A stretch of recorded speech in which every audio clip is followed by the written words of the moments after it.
Krishna Kirtana Ganana Tanapano Premamritam Manidhi Gaur Premanande Hari Hari Bol. Nama Om Vishnu Padaya Krishna Pristhaya Bhutale Srimate Bhakti Vedanta Swami Niti Namine Namaste Saraswati Deve Gauravani Pracharine Nirvishesha Shunnavadi Paschatta Dishutarine Srila Prabhupada Ki Jai. Hare Krishna. So,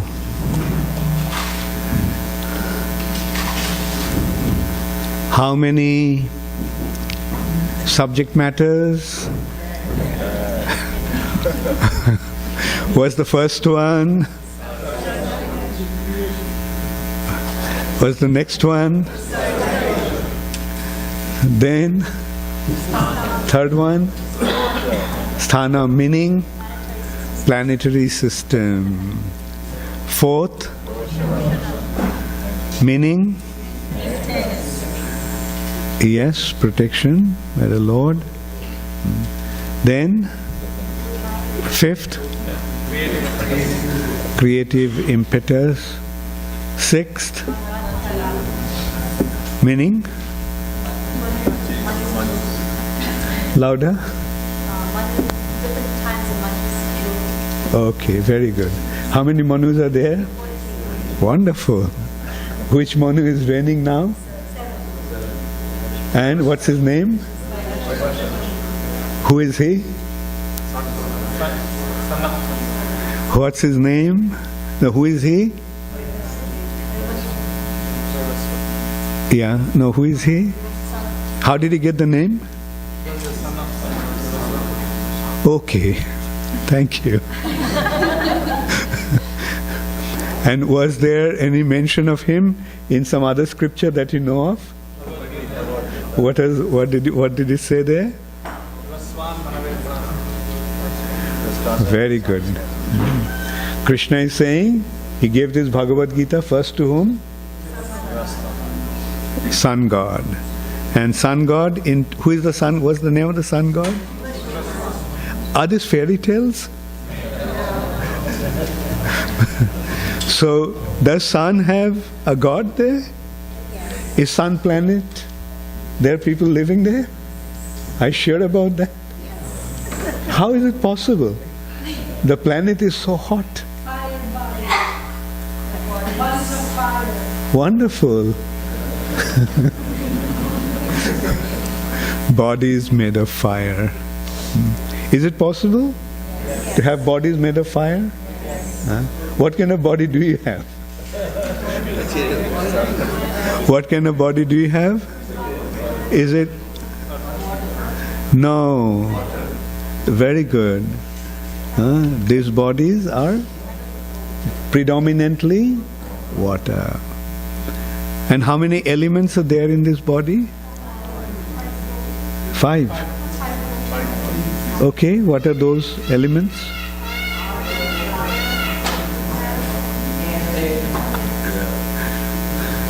Yes. Earth, water, fire, air and ether. These bodies are made of these 5 elements. How many material bodies do we have?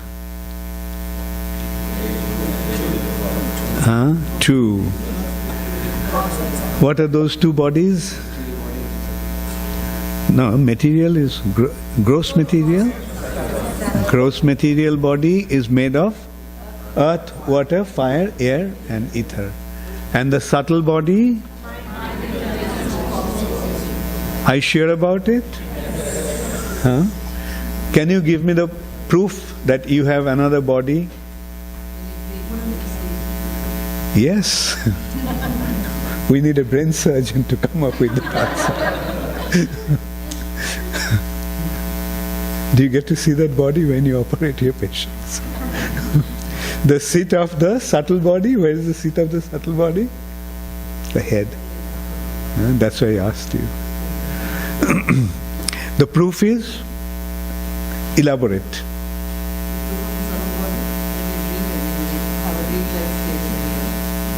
Okay, good point. Okay, like when you are awake, you are aware of this body, the gross body, isn't it? When you fall asleep, what happens? Are you aware of this body? When you fall asleep, you are not aware of this body. But when you dream, do you have a body at that time? Yes.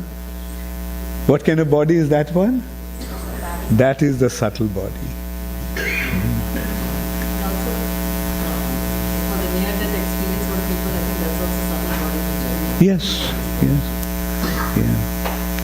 So near-death experience is real? So that means they go out of their body? Who goes out from which body?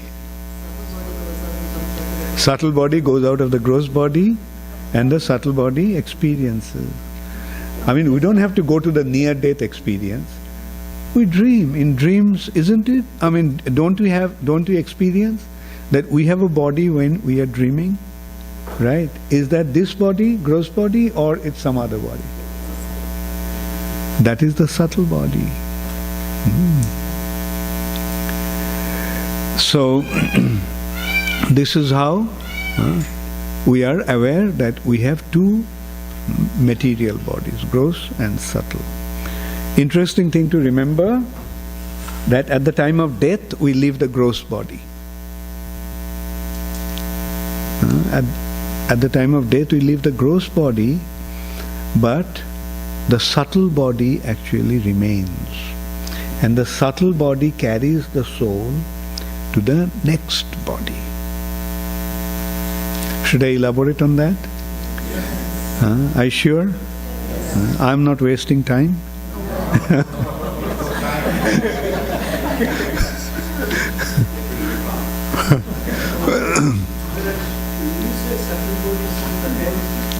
Yeah, I'm saying the seat of the subtle body. Mind, intelligence and false ego. So I consider the mind. Now, mind is the center of the senses, right? Now the senses are spreading from where? Senses are spreading through the nervous system, right? Now where all these nervous system are converging to? Through the spinal cord, it is brain center, right? Brain center is the source of all our nervous system. And nervous system is the channel through which the consciousness is going through the senses and to the objects of the senses. So that's why this is how we can see that mind is actually, the brain center is the seat of the mind. That's the soul.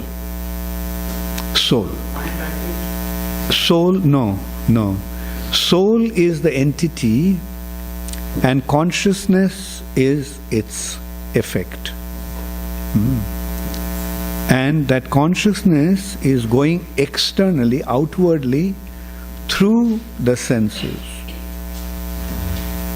Through the mind first. First mind and then through the senses. Through the medium of the mind, the consciousness is running towards the material direction.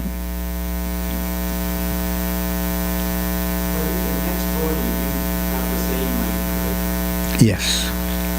That's I was just coming to that. That's why I took your permission.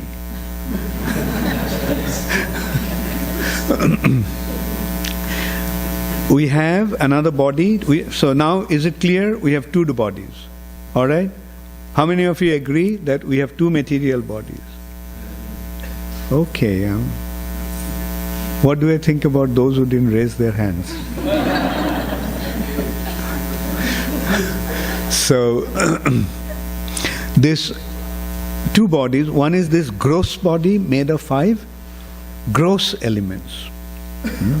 5 gross material elements. They are earth, water, fire, air, ether. And beyond that there are 3 subtle elements. Mind, intelligence and false ego. Proof. Bhagavad Gita. Krishna is saying, Bhumi rapo analo bayu khang mano buddhi revacha ahankara ityang me bhinna prakritir ashtadha. This separated nature, this material nature, has been composed of 8 elements. They are earth, water, fire, air, ether, and mind, intelligence, and false ego, with these 8 elements. So out of these, 5 are gross and 3 are subtle. Mind, intelligence, and false ego. Like, and the way we act, its impression is there in the gross body and the subtle body. We act with the gross body and the imprint or impression remains in the subtle. Every action actually leaves its impression in the subtle body. For example, when you feel good, when you have done something good, how do you feel in your mind? You feel elated. When you do something wrong, when you do something bad, although no one ever saw you doing that, how do you feel? You feel heavy, you feel... So, see how your action leave their impressions on the subtle body. So simplify the concept of subtle body as mind. Just, it's mind, intelligence and false ego, but let's just consider mind as the subtle body. So every action leaves its imprint or effect on our subtle body. Don't we sometimes say, oh, that man is like an angel? What does it mean? That person acts like an angel. His actions are like that of an angel. Right? Don't you also say that that person is an animal? He's like an animal, like a pig. Why? Because his actions are like that of an animal. So those actions leave their impressions on the subtle body, and accordingly subtle body takes its shape. A person who acted like an angel, his subtle body becomes like that of an angel's. And a person who acted like an animal, his subtle body takes the shape of an animal. And when he leaves the gross body, this subtle body, whatever shape it has taken, carries the spirit soul out of the body. And according to the shape of the subtle body, Mother Nature provides him the next body. Mother Nature places him according to an appropriate womb. A person who has developed the subtle body like that of an angel, he is placed in an angelic womb, and who has acted like an animal, places in that animal womb. And there he develops, there the individual develops his next body. That is the basic understanding of the karmic principle. So this is how important the subtle body is. Now we'll go to the next point. Actually, gross body dies, subtle body doesn't die. Subtle body doesn't die. Subtle body transmigrates from one body to another. Makes the soul transmigrate from one body to another body. And the subtle body, this way, according to the activities of that particular body, subtle body takes the shape and is transmigrate to different other bodies. So subtle body doesn't die. Then the question is, in order to become free from material bondage, we have to become free from both gross and subtle body. To become free from material bondage, we have to, because we become free from bondage of gross body at the time of death. But we can't become free from the bondage of subtle body. So if we can't become free from the bondage of subtle body, how are we going to become free from material bondage and go back to the spiritual world? Yeah, subtle body doesn't die, but subtle body can be dissolved, so to say, or transformed.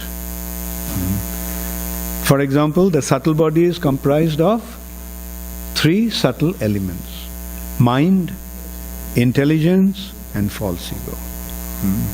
Subtle body doesn't die, but the subtle body can be transformed or spiritualized. The subtle body can be spiritualized. What is the process of spiritualization? Action with Krishna in the center, right? Mind, man mana bhava. Man mana bhava, Krishna is saying, with your mind you just think of me.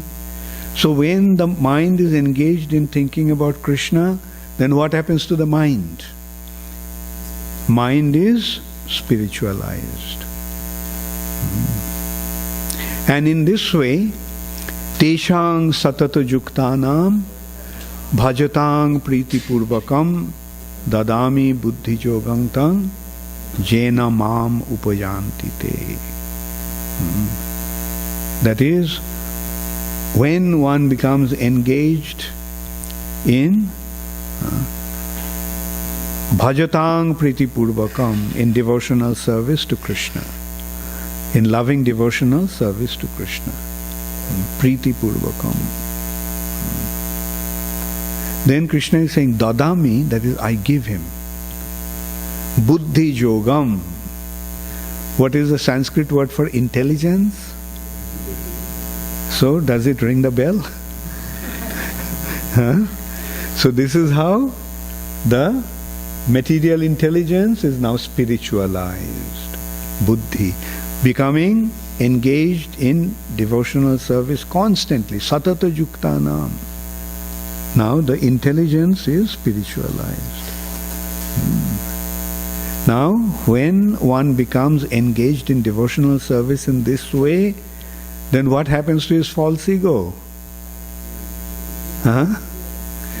False ego is transformed into his Jiver Swarup hai Krishna Nitya Das. So he is situated in his false ego, is now transformed into his Swarup, spiritual identity.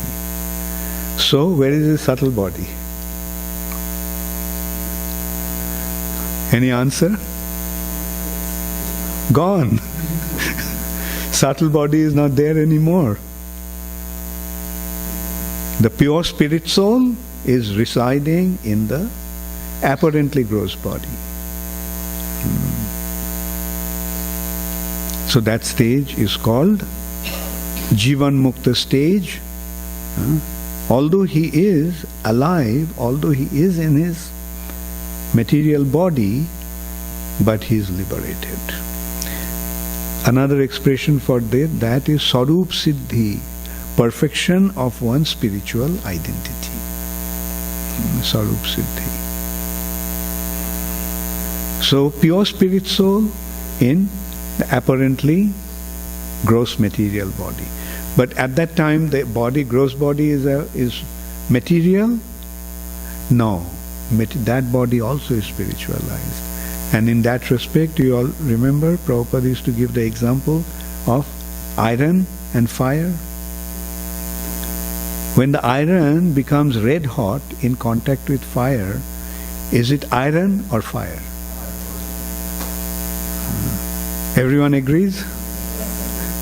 If anyone disagreed, Prabhupada had a beautiful answer to that.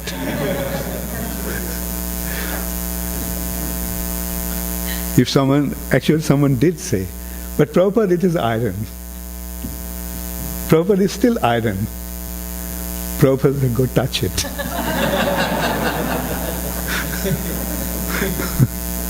So that is the understanding. Because of the presence of the spirit, pure spirit soul in that body is spiritualized also. Iha yasya harer dasye karmana manasa gira nikhilasyapi avasthasu jivan mukta sa uchyate. In all conditions, he is Jivan Mukta, he is a liberated soul. So, this is actually what happens when one becomes engaged in devotional service. Or on the other hand, we can say that this is how we can see that the pure devotional service is the only way to become properly free from material bondage.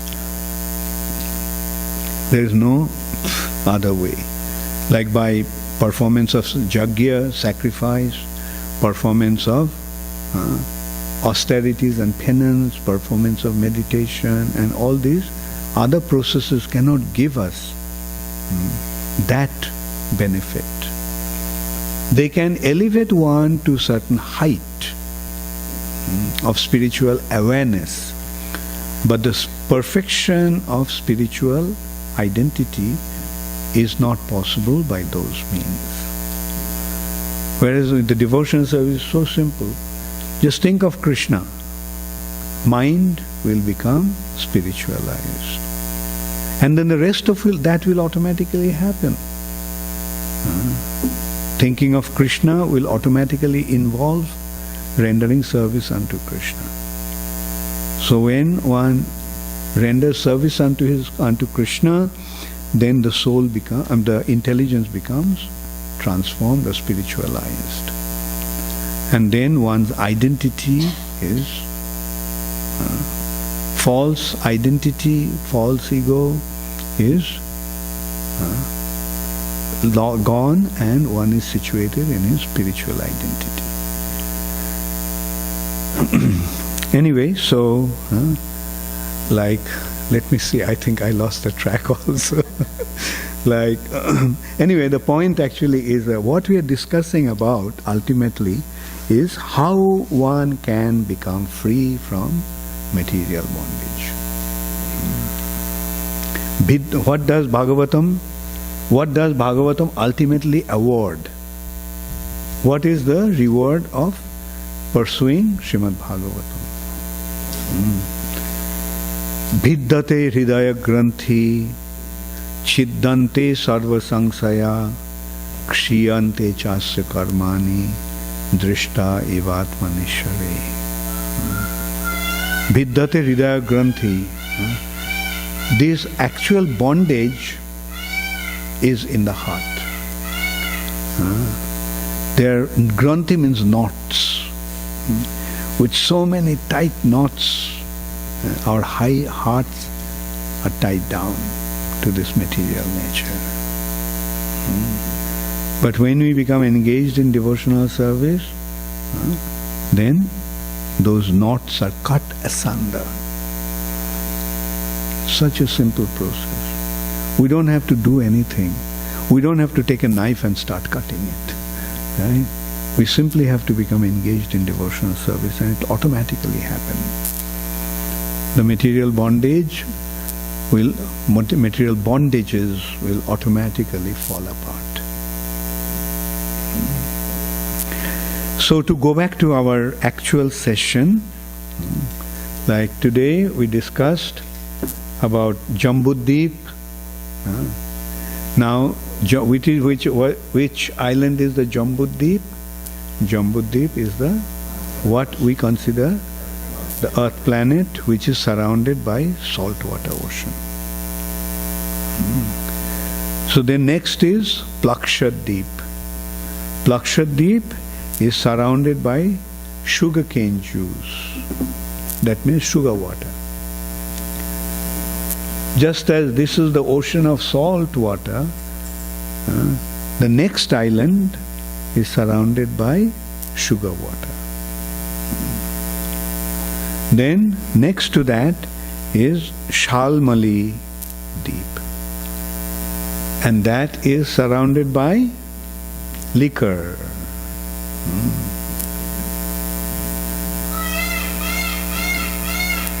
Only the problem is those who are addicted to drinking they don't have any access there. Then the next island is Kushadweep. That island is surrounded by clarified butter, molten butter, ghee. Then next island is Kronchadweep.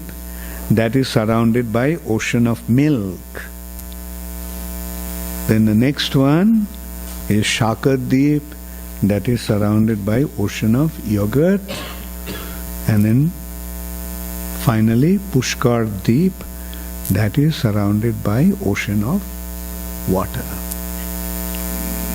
So this is how the descriptions of 7 islands given. I'll just read this. There is a very beautiful description.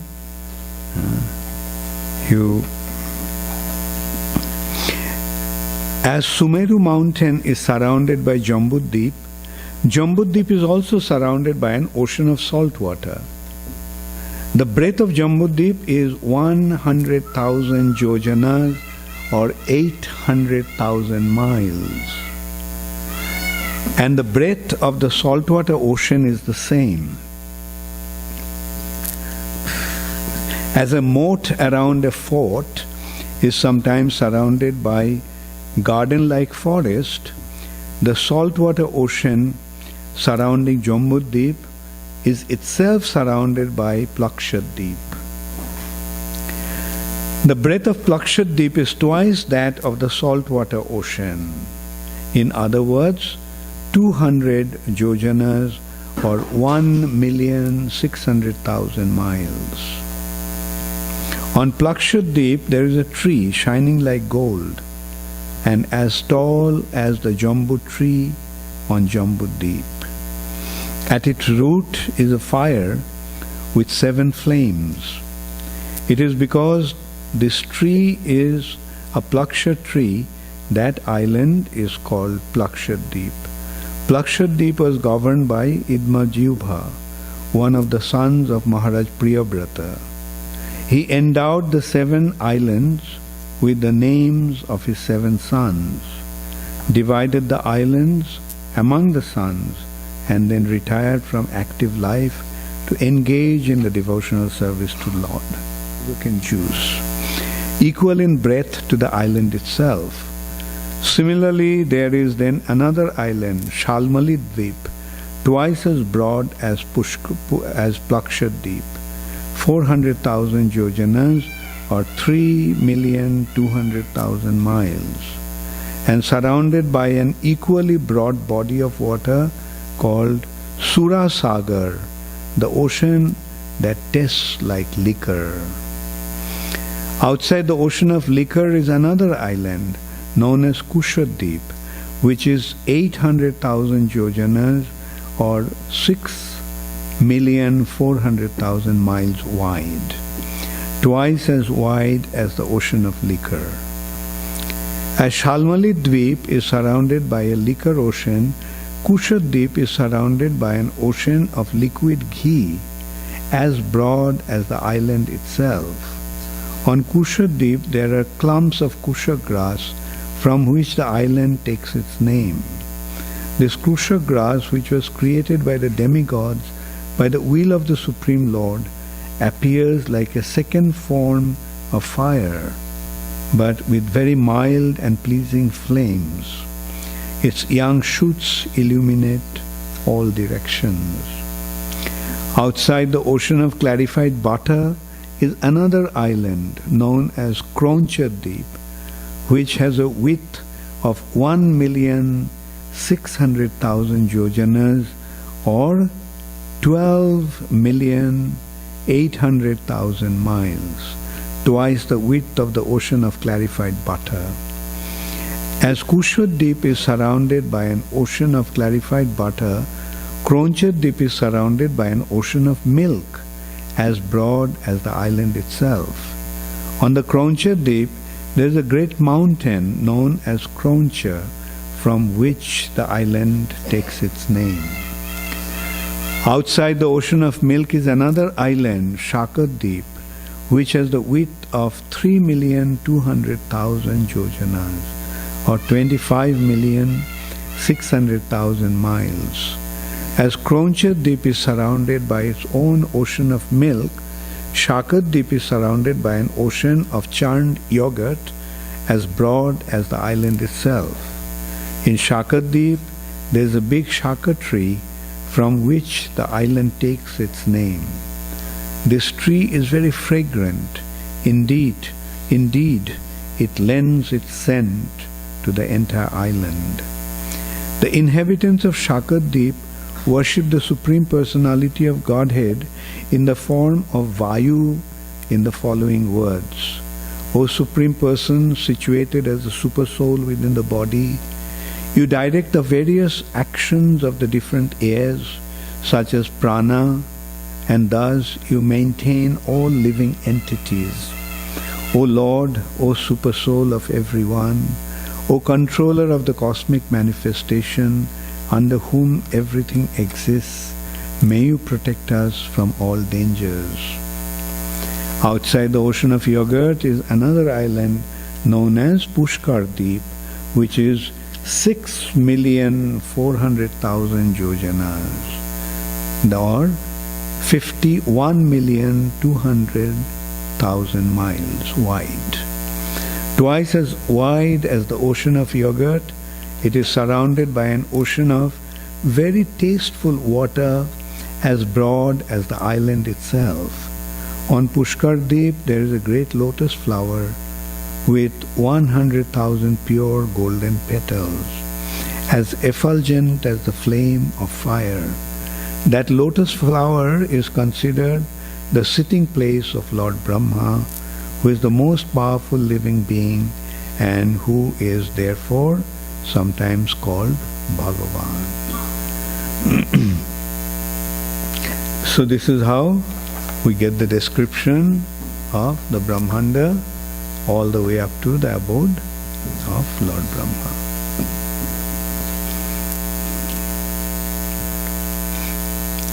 So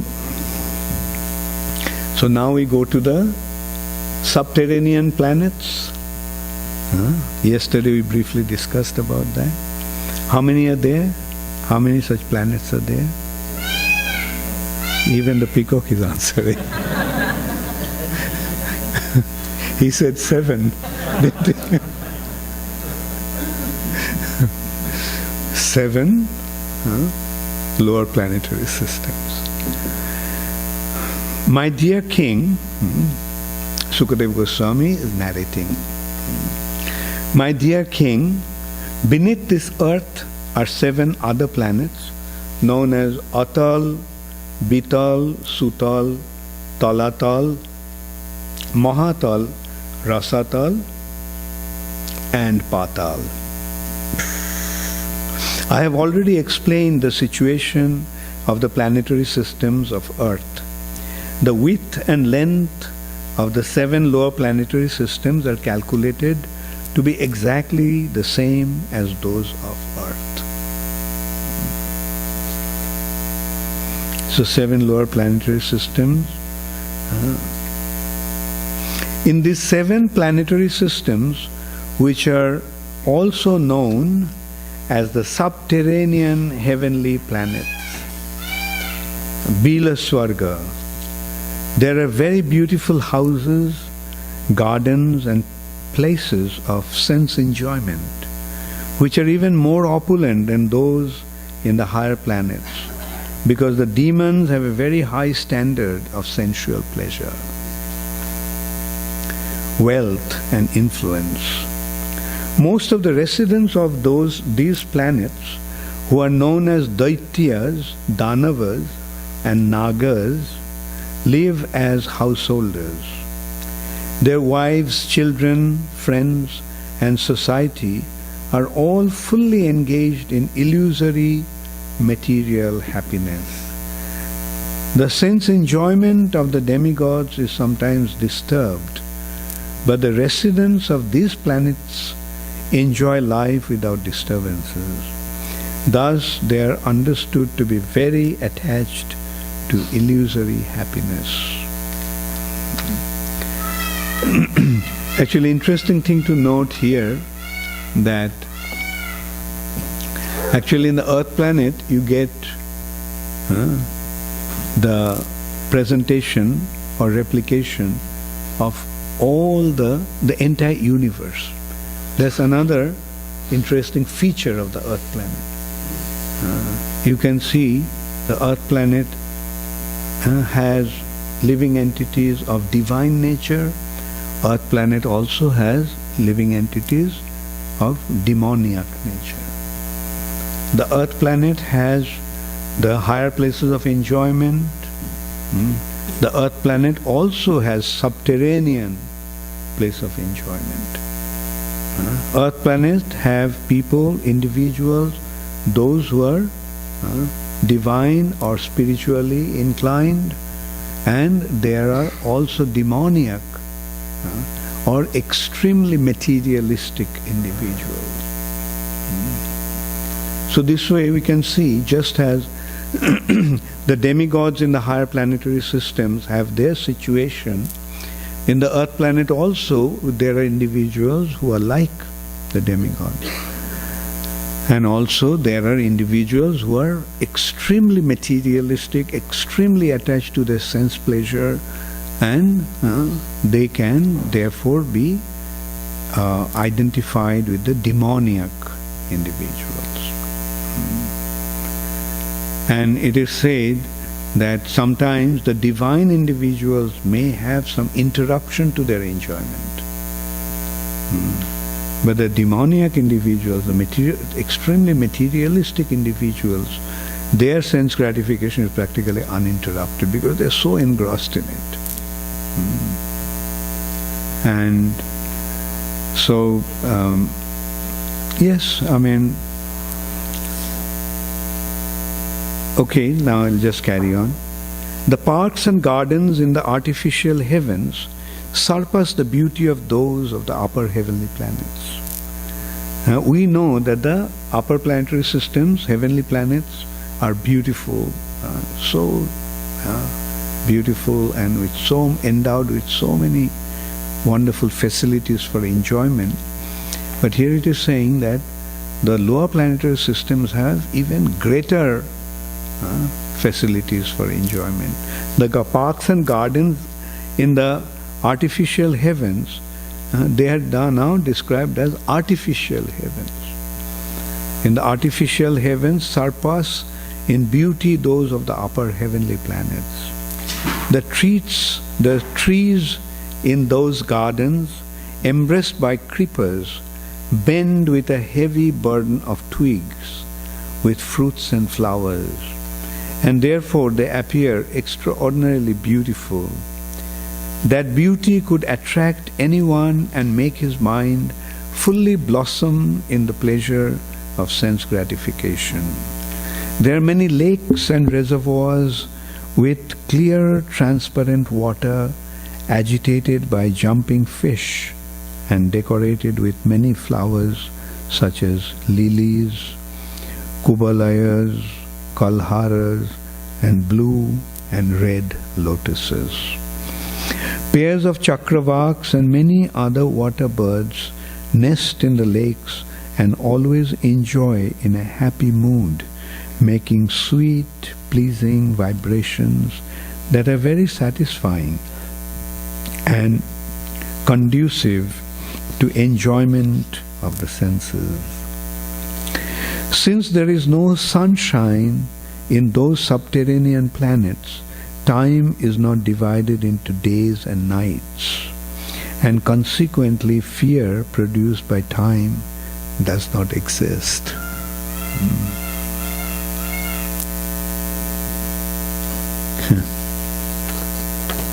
Want to go there?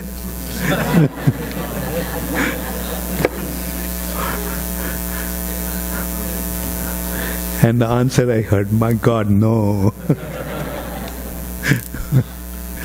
Many great serpents reside there with gems on their hoods, and the effulgence of these gems dissipate the darkness in all directions. The upper planetary systems are lit by sun, but lower planetary systems, the subterranean planets, they are lit by the gems on the heads of these serpents. That is what is lighting up the entire.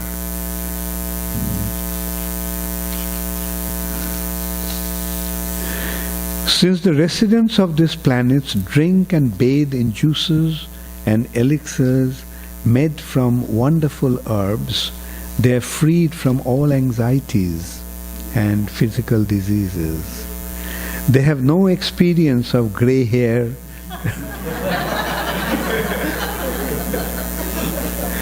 They have no experience of grey hair, wrinkles, or invalidity. Their bodily lusters do not fade. Their perspiration does not cause a bad smell. And they are not troubled by fatigue or by lack of energy or enthusiasm due to old age. They live very auspiciously and do not fear death from anything but death's established time, which is the effulgence of the Sudarshan Chakra of the Supreme Personality of Godhead.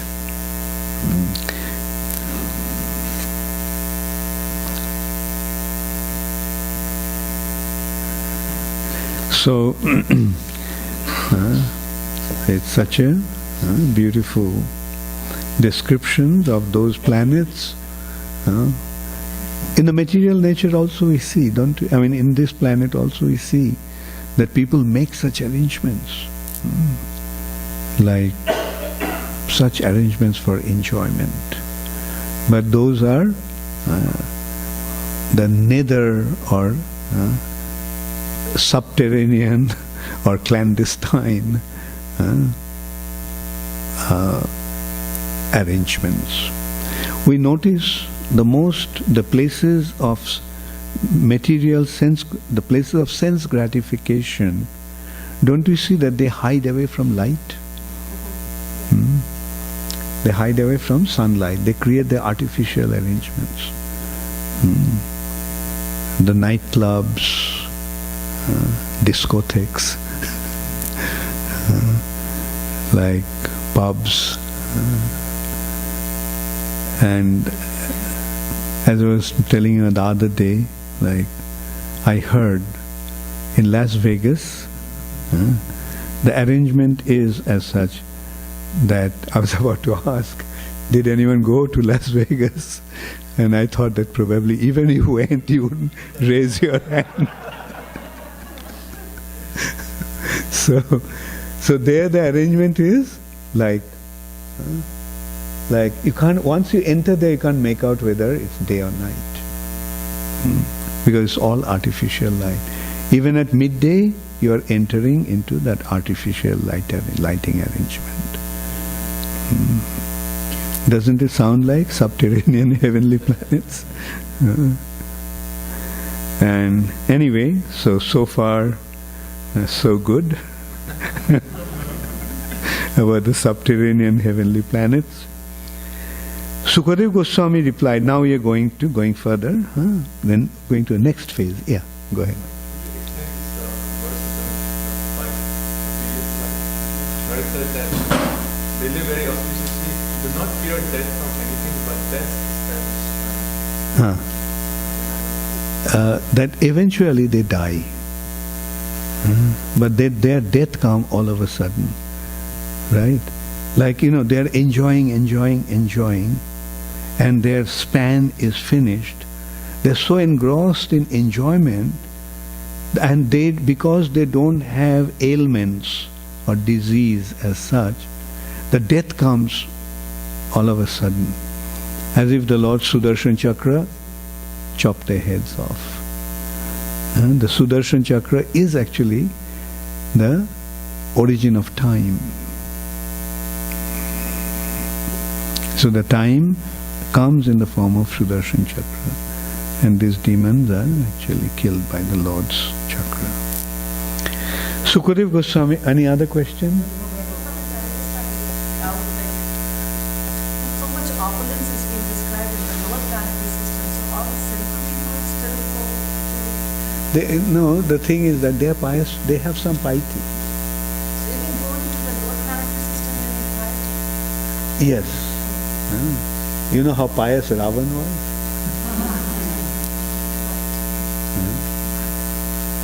They have piety, but the piety devoid of Krishna consciousness, devoid of acceptance of the Supreme Personality of God. So due to the piety, they are getting facilities to enjoy, but that piety is different. And in the heavenly planet, they have that consciousness? The heavenly planet is the place where the residents accept the authority of the Supreme Personality of God. The Devas are appointed employees of Krishna. They're his employees. So naturally, they abide by the boss, right? The employer. Whereas in the lower planetary system, acceptance of God is nil.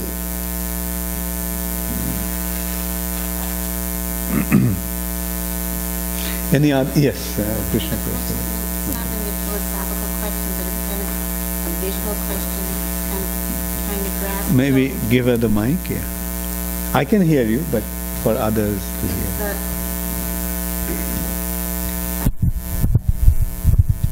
So we understand that it's lit by the jewels in the heads of the serpents. So is it explained anywhere, like, are there just so many serpents that are moving around? Or are the serpents are they like stationed somewhere? Seriously, it's hard to visualize how it would be. Yeah, a good point, very good point. These serpents, or these nagas, they are situated in the lowest part of those planetary systems. And they have, they are actually in the lowest region. And on their heads there are those gems. And they are giving out light, illuminating the entire lower region. Now I understand. It's like how the sun shines from a distance, so they're... Right. They are giving out the light from the lower planetary system, lighting up the upper region. I was trying to picture it. Now I understand. Thank you. Yeah. Yes. Ratna? Hare Krishna Guru Maharaj. I had a question about the description of Bhumandala, the islands. So how do we, because we visualize the planets as spheres, so how do we relate that with the islands as like jumbo Yeah, dweeps? this description is the region, it's not a planet, it's just one part, one plane, Bhumandal, right? And that region has that, islands and oceans, island, ocean on one plane. So the Just like nowadays in Mayapur we see 9 planets. No, that's different. That there are 9 islands in that particular region. But these islands are, Central Island, as Prabhupada is giving the description, an island surrounded by a moat. okay. Then the moat is surrounded by a garden. Then beyond the garden is another moat. We can see it in that way. So the Earth planet would be in that island, or is it? That Bhumandal, you see, like that description is like that is the description here, that is not just a description, one island floating on the thing. Like you can say one space that is floating, it is in that region, on the flat plane. And anyway, and the thing is, the other consideration actually is, like, to what extent we can see things with our eyes. Like there are, say for example, you tell an ant about New Vrindaban. What will the ant try to, like, can he?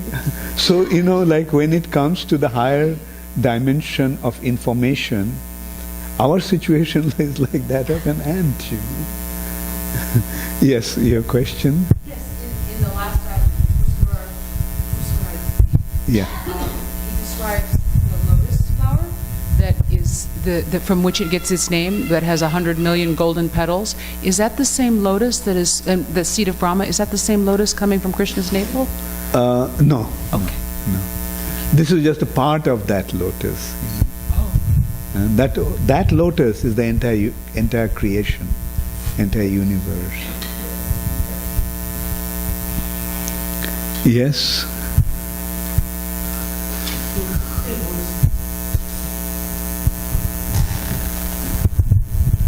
So in the lower planetary system, the soul is enjoying, and suddenly the time comes and chopped the head.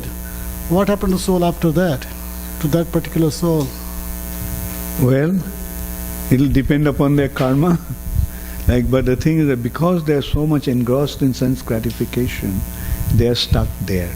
But they have some opportunity, even there. There are exalted personalities like Prahlad Maharaj, Bali Maharaj. And Ananta Shesh also is in a lower region, and he is imparting the knowledge about the Supreme Personality of Godhead. Therefore, by coming in contact with those individuals, they may develop the attachment to the Lord and develop their spiritual activities.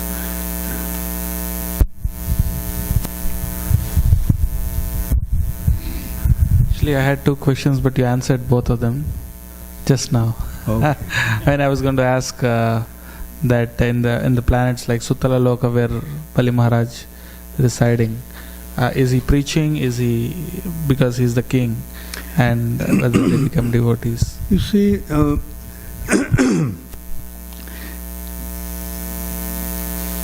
general attitude actually is that don't give it to one unless he is qualified.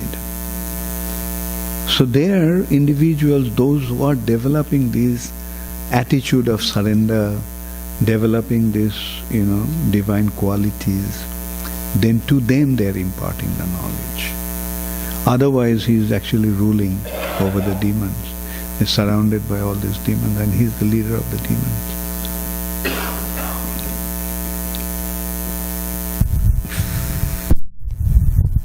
How do the gross body and the subtle body relate to the koshas? How do they?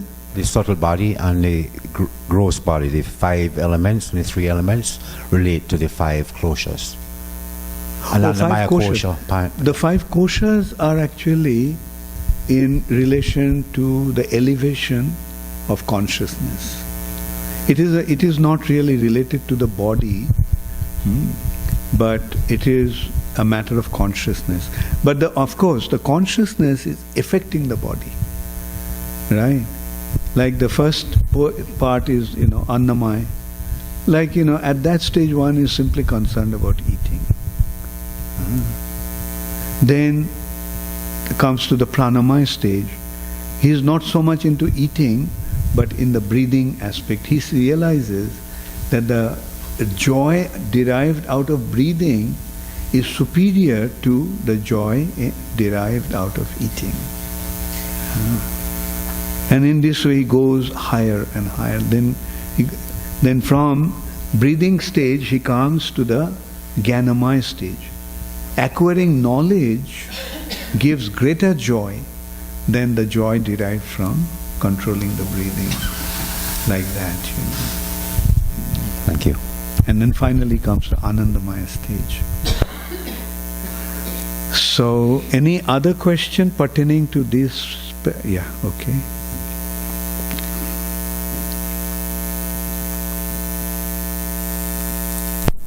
Hare Krishna, Guru Maharaj. I'm pretty confused about the lower planetary systems. If you're indulging in sinful activities, you will fall down into the lower planetary systems where you're going to enjoy, and there is no suffering. And if you are stuck there, you'll die by Sudarshan Chakra, and then you'll still keep enjoying, and you'll keep enjoying. So why will we not want to go there? Okay.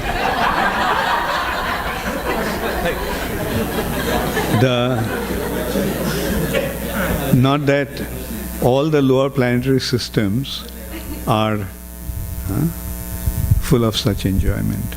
There's another region of the lower planetary systems that is in another corner of it, and that's called the Hellish Planet. Right? The real sinful individuals go to that region.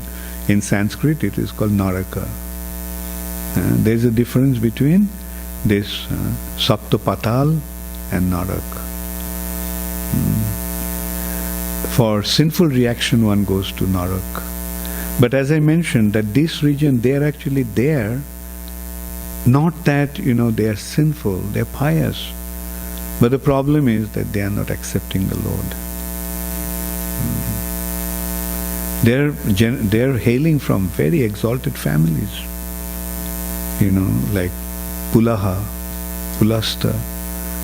These sages, offsprings, they are exalted personalities. Okay. Yes, Aditya.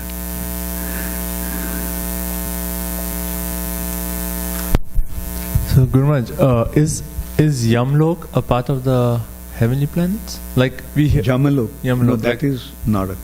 Oh, that's Narak. So that's Jamalaya. Okay. Jamalaya is the place where the sinners are sent to. Jamraj actually judges them and awards the punishment. Thank you. Yes. When you said that the subtle body eventually becomes spiritualized as you go through, once that happens, is there any danger that the subtle body can revert to a less maybe that center, it will always stay that way? If that mature, that gross body seems to. Yeah. Good point. Very good point. The thing is that, it is not that you see, what actually happens is the subtle bodies, mind, intelligence and false ego, the activities of those are there with the spiritual body. And they just acquire the spiritual aspect of those activities. Like the mind's business is to think. Now it's not that the mind's activity is stopping at this stage, but the mind's activity is spiritualized by thinking about Krishna.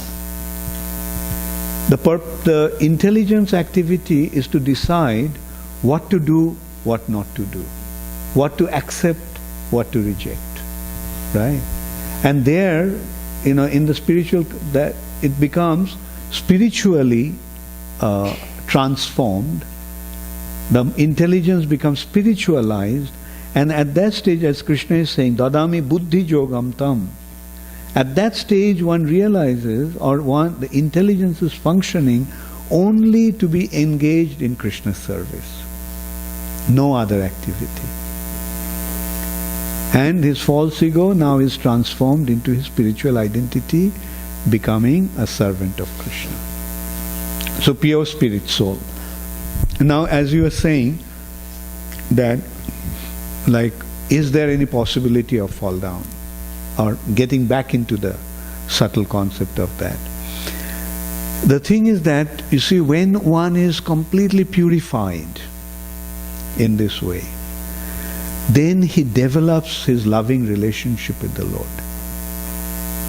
And that loving relationship is so ecstatic that he doesn't have any desire for any other activity other than loving Krishna. Therefore, it is said, Srila Vishwanath Chakravarti Thakur, one of our previous acharyas, is actually saying that from the platform of bhava, that one can fall down, the stage below the loving devotional stage. From that platform one can fall down. But when one reaches the stage of prem, there is no question of fall down. From the platform of prema, no one falls. Thank you. Yes, Kirtida? The laws of karma work in the spiritual planet systems and the heavenly planetary and the lower planetary systems. In spiritual plane, there is no law of karma. No, like heavenly planetary system and the lower planetary system. Yeah. So the laws of karma work. Like in the morning you were giving the example, like you're going on a vacation, you are just spending the piety, you're not earning anything. Yeah. So the thing is that in the upper planetary systems you can exhaust your karma. Exhaust your pious activity. And same in the... Not generate. And same in the lower planetary systems. Yes. Because Earth planet is the only place where you can actually generate good karma or bad karma. Okay. Thank you so much. Okay, so I'll quickly go through the few next points and then I'll go to a real question answer session.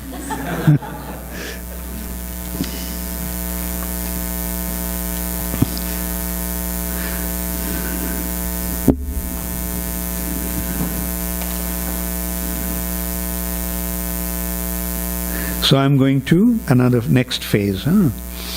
Sukadev Goswami replied to Parikshit Maharaj's question. My dear king, if before one's next death, whatever impious acts one has performed in this life with his mind, words and body are not counteracted through proper atonement according to the description of the Manu Samhita and other Dharma Shastras, one will certainly enter the hellish planets after death and undergo terrible suffering, as I have previously described to you. Only a rare person who has adopted complete unalloyed devotional service to Krishna can uproot the weeds of sinful actions with no possibility that they will ever revive. So you get the question? Like with devotional service, you uproot the possibility of sinful activities. Now once it's completely not only uprooted, but even when the seeds are burnt, is there any possibility of growing? No. So that is the... I'll read it again. Only a rare person who has adopted complete unalloyed devotional service to Krishna can uproot the weeds of sinful actions with no possibility that they will revive. He can do this simply by discharging devotional service, just as the sun can immediately dissipate fog by its rays. My dear king, if a sinful person engages in service of a bona fide devotee of the Lord and thus learns how to dedicate his life under the lotus feet of Krishna, he can be completely purified. One cannot be purified merely by undergoing austerity, penance, brahmacharya, and the other methods of atonement I have previously described. Although not having fully realized Krishna, persons who have even once surrendered completely unto his lotus feet and who have become attracted to his name, form, qualities and pastimes are completely freed of all sinful reactions, for they have thus accepted the true method of atonement. Even in dreams, such surrendered souls do not see Jamaraj or his order carriers, who are equipped with ropes to bind the sinful.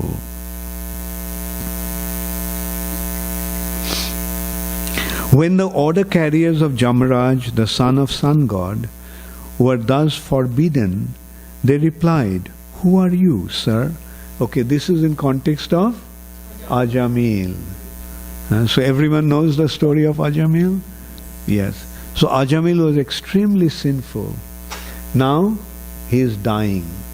At the time of death, he remembered, he called out to his son, youngest son, who he was very fond of. And his name was Narayan, the name of the Supreme Personality of Godhead. And as he chanted the name of Narayan, uttered the name of Narayan, even though unconsciously, immediately the Vishnu Dutas came.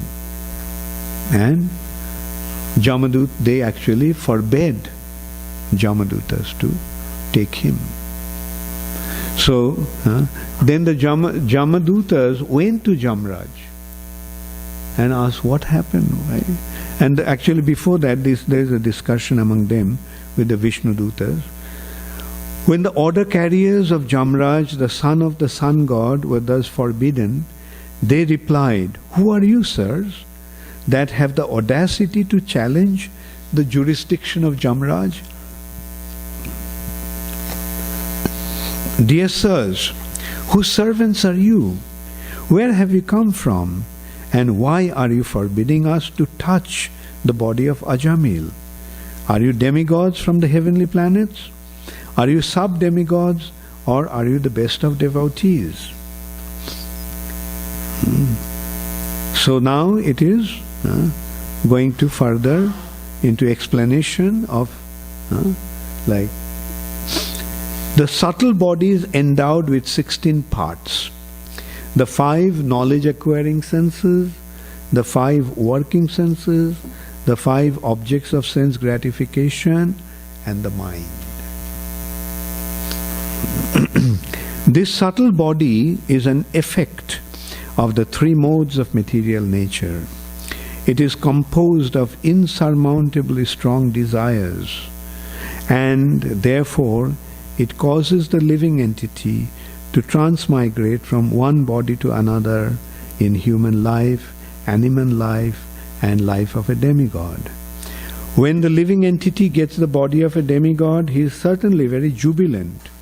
When he gets a human body, he is always in lamentation. And when he gets the body of an animal, he is always afraid. In all conditions, however, he is actually miserable.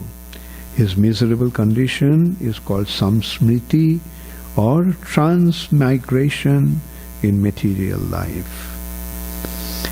The fruitive activities of a living beings, the fruitive activities a living beings perform, whether pious or impious, are the unseen cause for the fulfillment of his desires. This unseen cause is the root for the living entity's different bodies. Because of his intense desire, the living entity takes birth in a particular family and receives a body which is either like that of his mother or like that of his father. The gross and subtle bodies are created according to his desire. The gross and subtle bodies are caused according to his desire. The Vishnu Dutas continued, even previously while eating and at other times, this Ajamil would call his son, saying, "My dear Narayan, please come here." Although calling the name of his son, he nevertheless uttered the 4 syllables, Narayan. Simply by chanting the name of Narayan in this way, he sufficiently atoned for his sinful reactions of millions of lives. The chanting of the holy name of Lord Vishnu is the best process of atonement for a thief of gold or other valuables, for a drunkard, for one who betrays a friend or relative, for one who kills a brahmana, or for one who indulges in sex with his wife, with the wife of his guru or another superior. It is also the best method of atonement for one who murders women, the king or his father, for one who slaughters cows, and for all other sinful men. Simply by chanting the holy name of Lord Vishnu, such sinful persons may attract the attention of the Supreme Lord, who therefore considers, quote, "Because this man has chanted my holy name, my duty is to give him protection," unquote.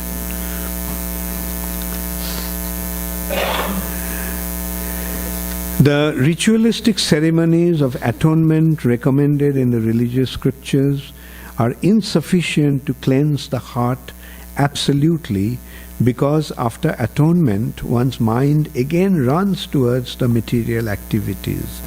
Consequently, for one who wants liberation from the fruitive reactions of material activities, the chanting of the Hare Krishna Mahamantra or glorification of the name, fame, and pastimes of the Lord is recommended as the most perfect process of atonement, because such chanting eradicates the dirt from one's heart completely.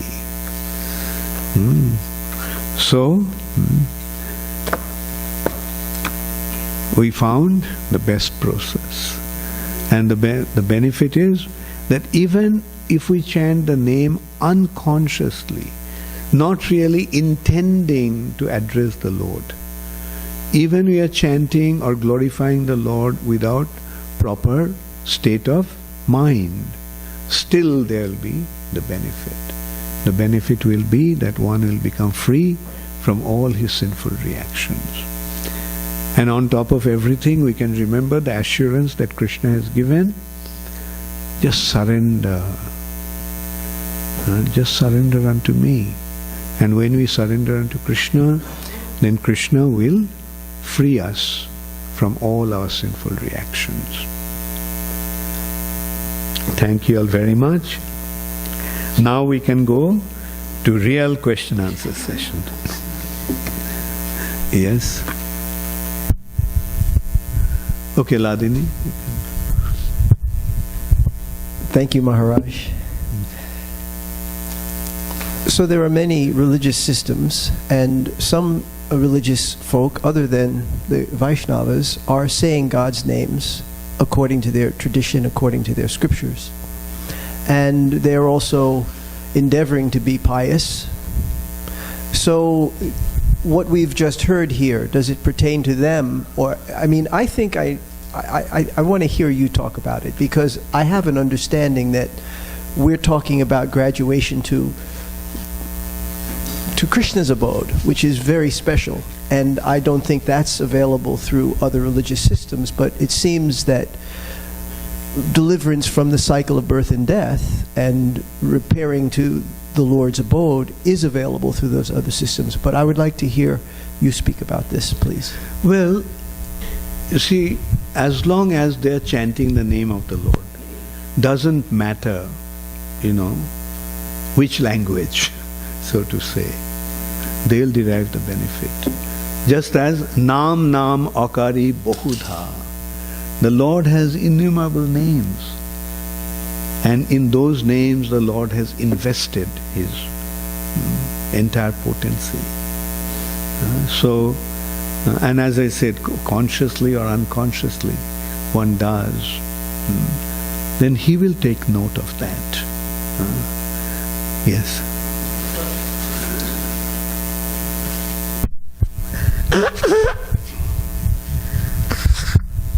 Sometimes in graduate school, for example, I read about pious, saintly people in other traditions, and I'd be very attracted to their wonderful exploits and wonderful explanations that they give.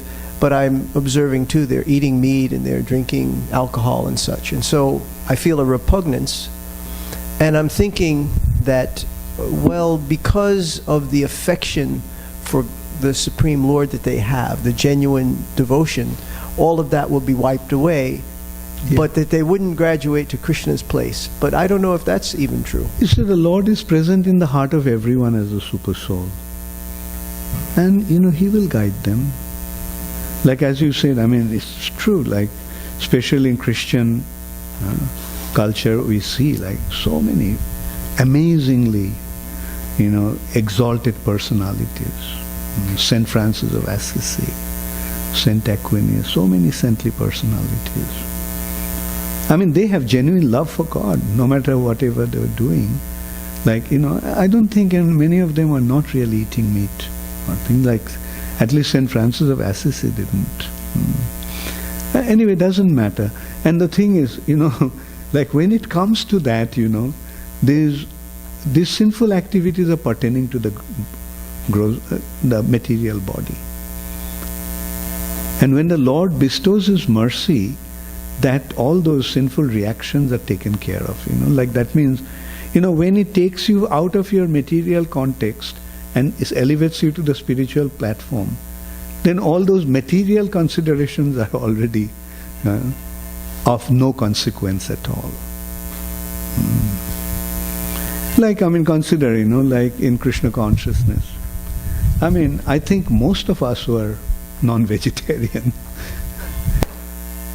But, like by Krishna's mercy, we got an opportunity to become, situated in devotional service.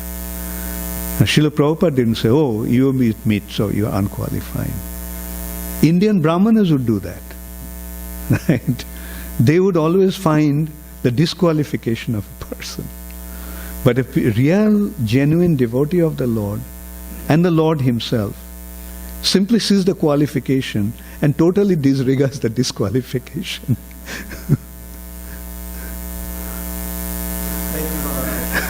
Thank you. Okay, here are 2 questions here. Okay, Ajay, yes.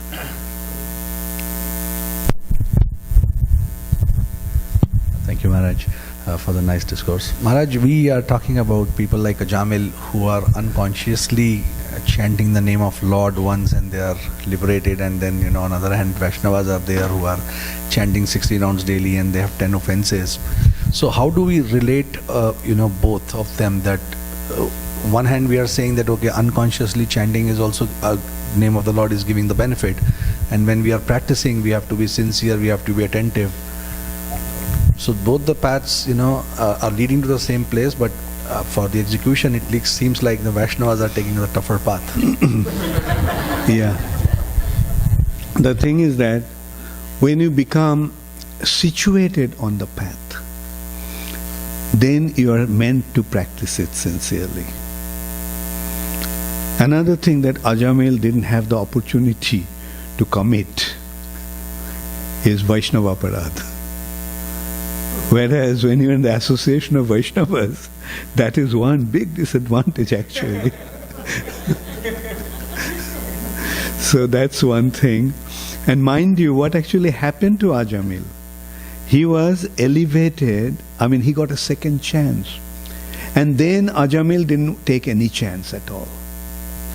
He just went to Haridwar, dedicated himself completely to Krishna consciousness. That is the difference. So until you come to that platform, all your sinful reactions, all your, disqualifications will be disregarded. But once you become situated on that path, then you better watch out. It's risky to come onto the Vaishnava path. Well, no, not that. And if you don't come, then you don't get the opportunity to elevate. Like say, for example, sometimes some universities allow some students, some very prestigious universities take 20 students from third world countries. They have the seats reserved for them. So they may get admission there, but once they're coming from third world country, that's why they may get the opportunity to get admitted in the university. But once they're in the university, they have to become serious. They have to perform, otherwise they won't get the degree. Now your question is, then why come to the university? Don't get admitted. Yes, stay in the subterranean heavenly planets.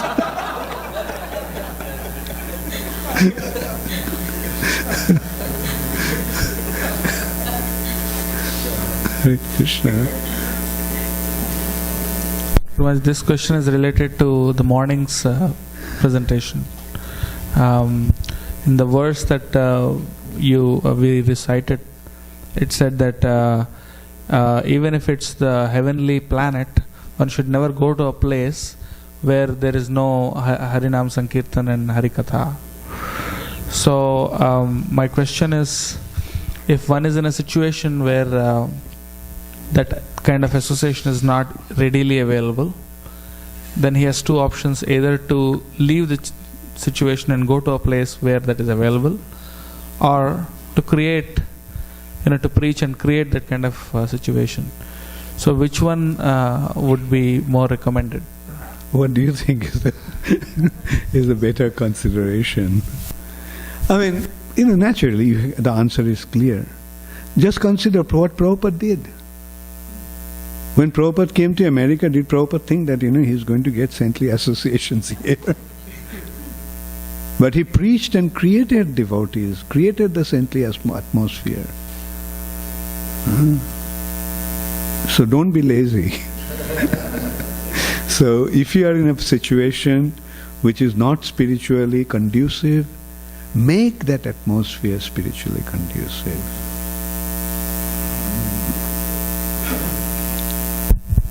Hare Krishna, Guru Maharaj. So about the Prabhu's question, when Lord Chaitanya was conversing with Chandkazi, he said, what kind of religion is yours which kills mother and father? And he was referring to the cow and the bull. And then I read in Chaitanya Charitamrita a statement where Chaitanya Mahaprabhu is speaking that you all followers, all Muslims are going to hell because you are killing the cow.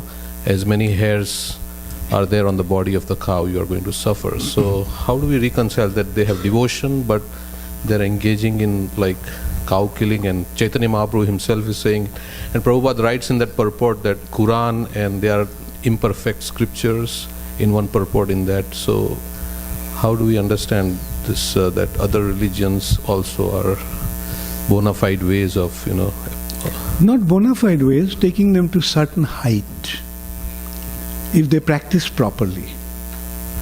Right? Say for example, say you are talking about Islam. The Islam religion is not only just to kill cows. That is not their religion. Right? They are accepting the identity of the Supreme Personality of Godhead. And they are surrendering to Him. In whichever way, they are doing it. Also the other consideration is the consideration of a teacher, like unless you get a qualified teacher, you can't get properly guided. So that is one problem. Anyway, the point that I was trying to make, like I spoke mainly in context of Christianity to Ladini Prabhu's question, that in Christian line we find many great, many exalted personalities. They were true lovers of God, no doubt about that. And they produced, many saintly personalities. And eventually Krishna will guide them and bring them to the right path. Most surely many Christians have taken birth in ISKCON now.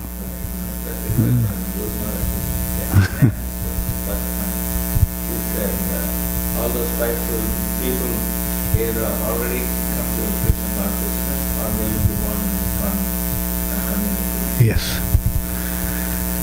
Hare Krishna. So there were some questions here, yeah.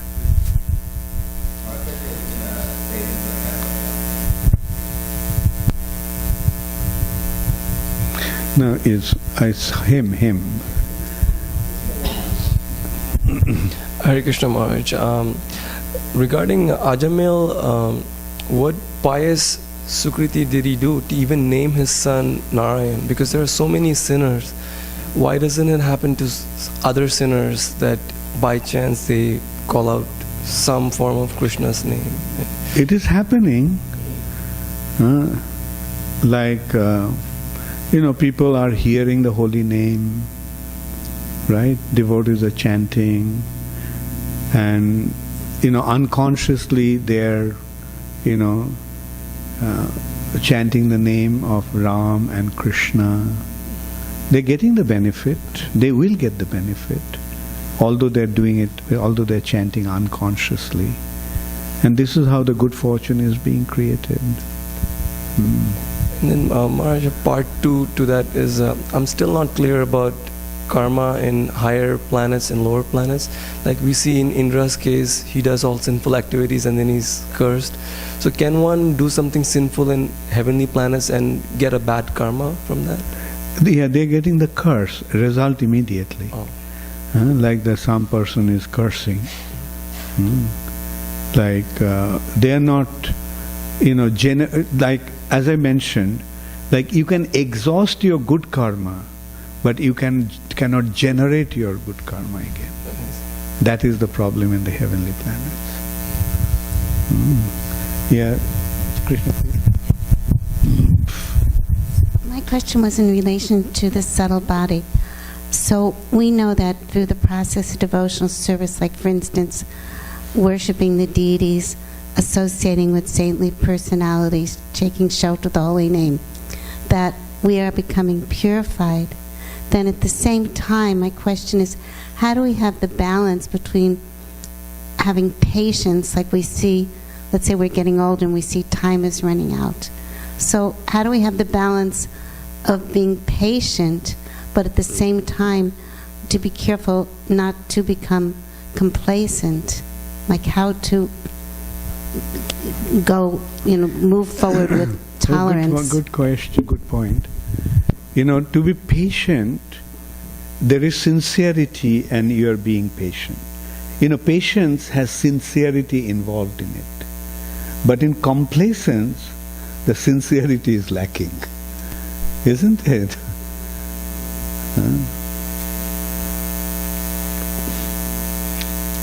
Okay, give it to him.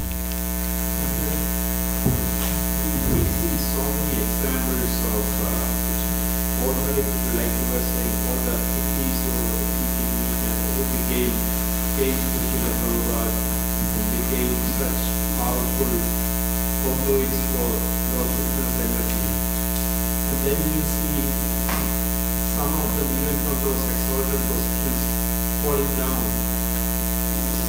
And so this assurance that once you get this, you are saved. But keep it going. Is that because of Vaishnava Aparadha? Yeah. Anyway, you answered the question and I said yes. It is Vaishnava Aparadha. Because when one surrenders to Krishna, Krishna takes care of him. Krishna has given the assurance. You surrender unto me, I will take care of you. Right? But the only situation when Krishna cannot really, Krishna becomes helpless to protect that devotee when he commits Vaishnava Aparadha. So that's why one has to be very, very careful not to commit Vaishnava Aparadha. And from the platform of devotional service, when one falls down, we have to understand it is due to Vaishnava Aparadha.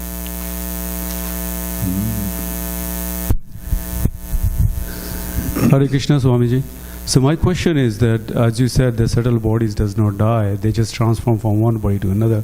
So I was wondering, the way human population is growing, especially a country like India and China, so how do the subtle bodies cope up with the new population which is growing like into billions now? Yeah, you are counting only the human beings. Did you consider how many trees have been cut? Did you consider how many insects have been killed? Do you consider how many animals have been slaughtered? Right? So we can't take, you see, the number of living entities we cannot count by just counting the human beings. The human population may increase and human population may decrease. But the reality is there are innumerable spirit souls. You know, when you wave your hand like this, can you count how many living entities you are touching? And they all are spirit souls. The soul Huh? but the soul is not the same as subtle bodies? They also, insects also have subtle bodies. Every body in this material nature has a subtle body. It's two types of bodies, gross body and subtle body. But the plants, they don't have the mind. So you said the Who mind told is you? a part of the... Did anybody tell you that? And I'm questioning, No, where I mean, did you so get in that? terms of if the trees don't have mind. Trees have mind. even the nerves and the senses? Their thing is, okay, let me explain that. The Vedas are giving us the information. There are 5 types of consciousness. 5. All living entities fall in these 5 categories of consciousness. The first level of consciousness, the lowest level is covered consciousness. Covered. Like they're conscious, but their consciousness is practically covered. Trees and plants fall in that category. I mean, this actually answers your question, but I'm going even further. Then comes the shrunken state of consciousness. The insects to the animals, or worms to the animals, all these living entities fall in the shrunken state of consciousness. They're conscious. You can see that an ant is conscious. And a bird is conscious, a reptile is conscious, an animal is conscious. But their consciousness is in a shrunken state. Then comes the third state of consciousness called the bud state of consciousness.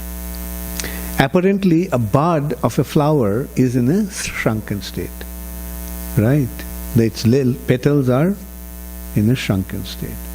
But it has the ability to bloom. But for a flower bud to bloom, it needs 2 conditions: exposure to sun and the shelter of water. So when a human being becomes exposed to Krishna, who is compared to the sun, under the guidance of a bona fide spiritual master, who is compared to water, his consciousness begins to bloom. So, and then when one becomes fully Krishna conscious, that's the 5th stage of consciousness called fully bloomed state of consciousness. 4th is blooming state of consciousness, and 5th is fully bloomed state of consciousness. Yeah, you see, it's a whole lot of information that are available. Unfortunately, the scientific world is missing out on that.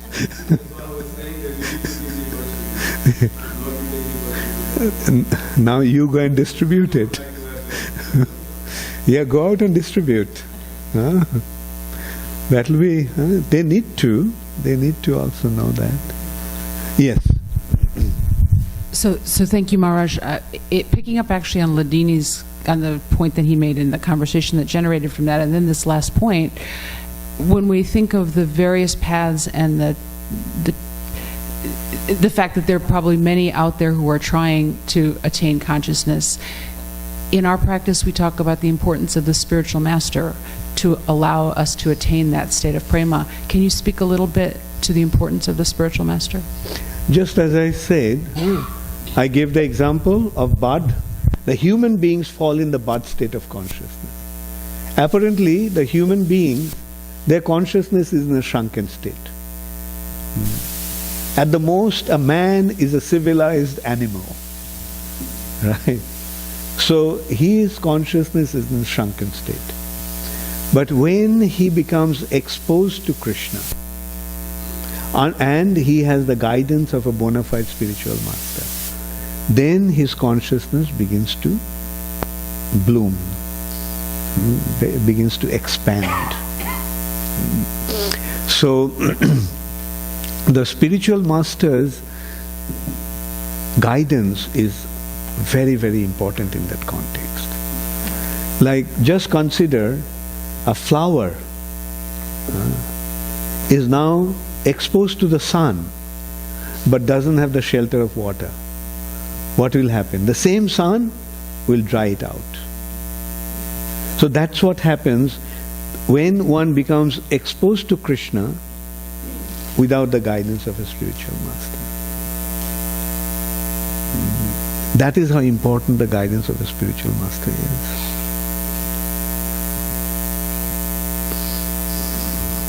Give him the mic. Thank you very much for passing out the mics.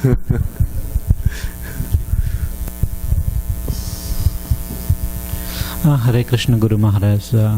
So last time when we were talking in New Jersey about 8.5 Anchakalena Mamecha verse, I was meditating on that verse, and in hospitals when you see if somebody is dying, when doctors say we cannot help, they call it CMO, means comfort measures only. They just leave the patient there. So after your class, I got interested, at the end of the time, at the end of their life, what they do. They gasp their breathing, and like in one of the Puranas or Srimad Bhagavatam, at the time of death, 20,000 scorpions bite at the same time, that kind of pain. And in the same way, like this Ajamil story also, he is uttering this word Narayana. My understanding is people who are very religiously serious and somehow they fall down, it's God's mercy that at the end somehow God will make chant Hare Krishna or some name. But this 8.5 and Ajamil section is not for everyone. Even in my practical this thing, it's very tough to even if we are non-devotee, suppose we didn't go to school and at the end we are taking an exam, it's very tough to pass the exam just reading 1 hour. In the same way, if we are devotee, there is some gap. At the end, Krishna will help us because he is super compassionate. Is that understanding correct or is it wrong? Krishna doesn't act directly. Krishna acts through his devotees. So what you are talking about, this good fortune will be created when devotees go there and preach to him and chant. That is how the devotees create the good fortune of those souls. Like for example in Bombay, the Bhaktivedanta hospital, that hospital is actually a temple. The patients are getting Jagannath's darshan every day. Jagannath in a cart goes to every bed. So those who are about to leave their bodies, they are made, their kind of devotees come and chant. So this is how they are creating the good fortune. But as you said also, it is better to practice it when the opportunity is there. Why wait for the exams and hope that by some fluke you will pass the exams? It doesn't work like that. Prepare when the time is there. Yeah.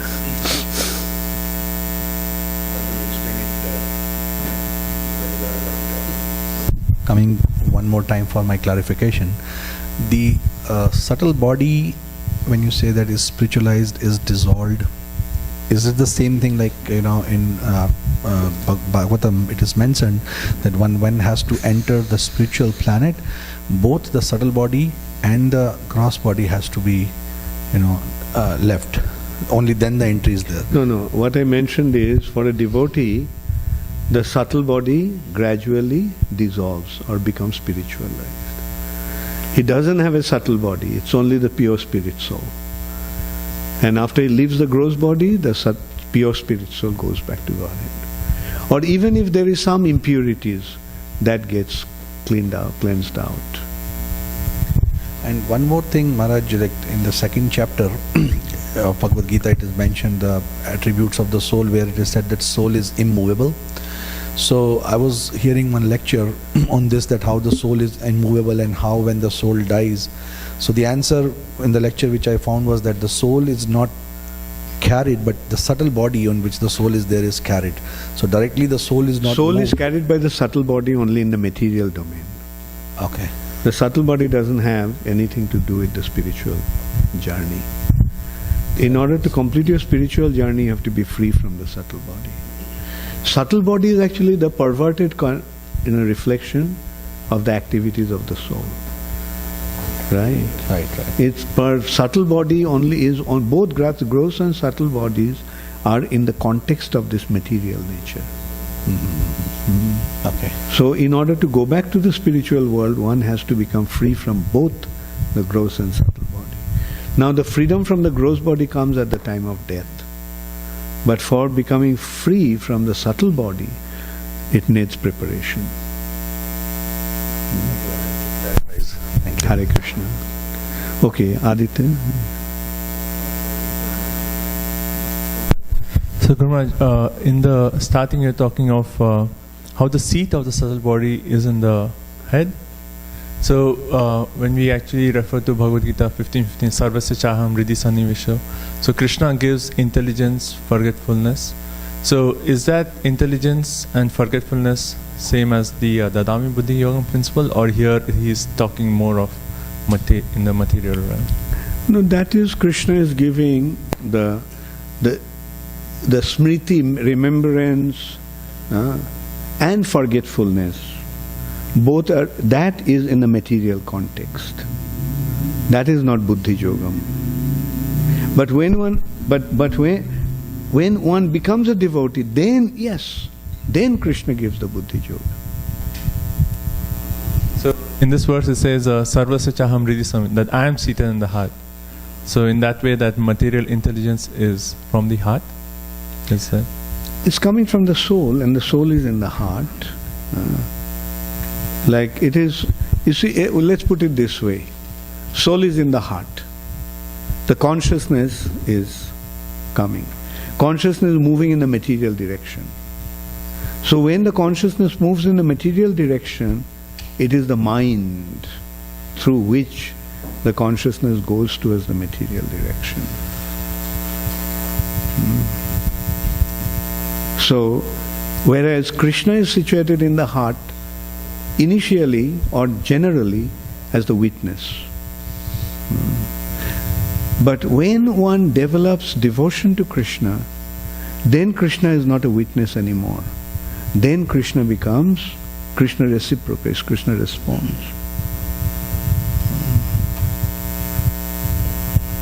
Guru, I had one more question. So, we're discussing a little bit about Vaishnava Aparadha, and I was thinking that in our spiritual life, when we actually face some obstacles, or it may be some, we may have some desires which, we had not had for many years, and it just sprouts up again. Is it due to Vaishnava Aparadha? If so, then how do we deal with it? I didn't get your question. In our spiritual journey, Guru Maharaj, sometimes we may have maybe we had some previous bad habits, and we have not, we have for many years we have not come across it, and again after some time it's actually again you're feeling the urge to satisfy desires. Yeah, that's different from Vaishnava Aparadha. That is not necessarily Vaishnava Aparadha. It can be Vaishnava Aparadha also, but not necessarily Vaishnava Aparadha. Some bad habits may come out. Say for example, somebody has become a devotee, and then he gets into a bad association, and that bad association inspires him to indulge in some sinful activities. So if that happens accidentally like that, then generally Krishna forgives that.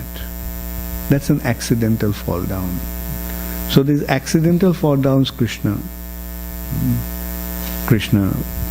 But the thing is, if one deliberately goes continues to do that, then, because you see, Krishna being in the heart, he knows what actually is the cause.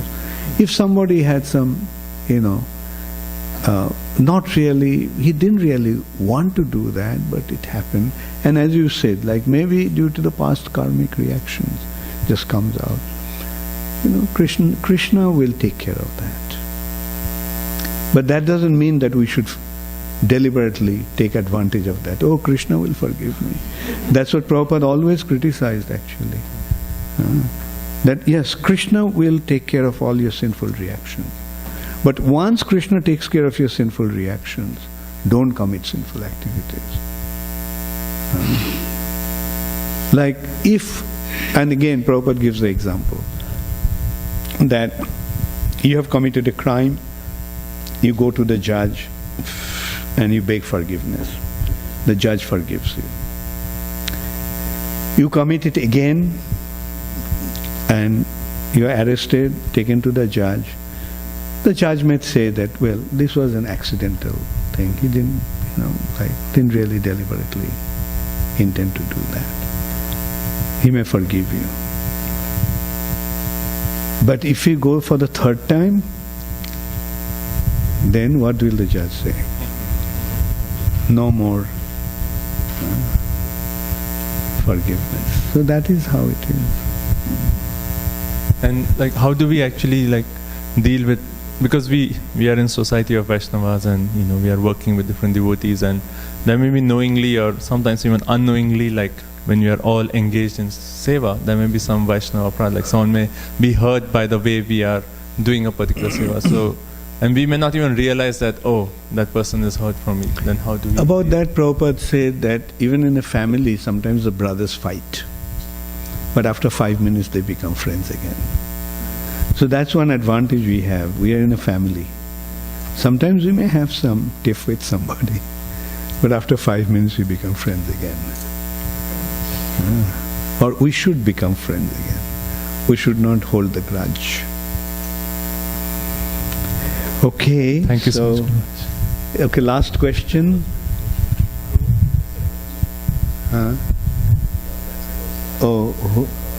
Okay. I'll take a few questions. Yeah. People that do yoga, like pranayama or hatha yoga, can we tell them that only bhakti yoga will dissolve the subtle body? Yeah. Those pranayams are not pranayam, they're tamasha. Tamasha means a joke.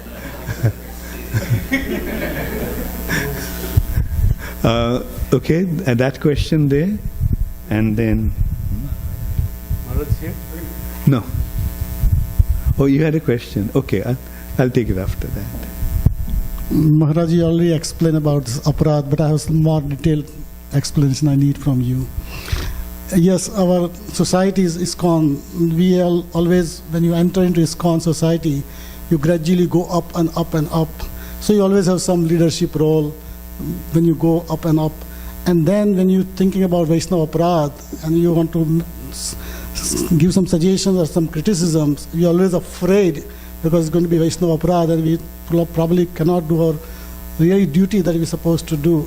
How can you deal with this kind of situations? Because okay, so when it is a duty or a responsibility, like say for example, when you're in management, then if you always think of Vaishnava Aparad, then I would say, don't get into managerial role.